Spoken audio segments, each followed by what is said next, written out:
Mtoto alitolewa wapi? Homa Bay. Tuko wapi? Tuko Nairobi. Tuliambiwa mzazi mwenye ako karibu ndiye atadili na yeye. Mama kama baki nyumbani. Sisi tuko hapa, tuko Nairobi na tutaongelelea juu ya huyu kijana kwa sababu tumba ya kuzaa ni moja. Tumba ya kuzaa ni moja. Kama mama amesikia uchungu sana.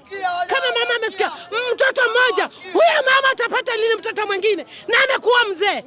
Atapata wapi mtoto mwingine? Huyo mzee atapata wapi mtoto mwingine?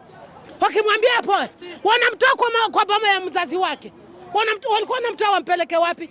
Tunataka tu huyo askari watuletee hapa. Hatutaki maneno ya koti. Watupatie sisi wamama. Tutadili na huyo askari. Hata tutaki wanaume wakae. Tutadili tu na hao askari. Wawe wawili awe mmoja. Watuache sisi. Tutadili na yeye. Sababu ni uchungu. Ni uchungu kama mzazi. Tumezaa watoto. Unawapeleka college ya polisi, mtoto anakuambia mama, wacha nifanye biashara. Kule ni shimo la majambazi. Wewe na tuko kwa free country yenye iko uhuru. Uhuru gani? Tunasomesha watoto wanakosa kazi. Hawa wako kwa payroll. Wako kwa payroll. Tena wakifika mali ni hongo. Pengine walikuwa wamekosa hongo.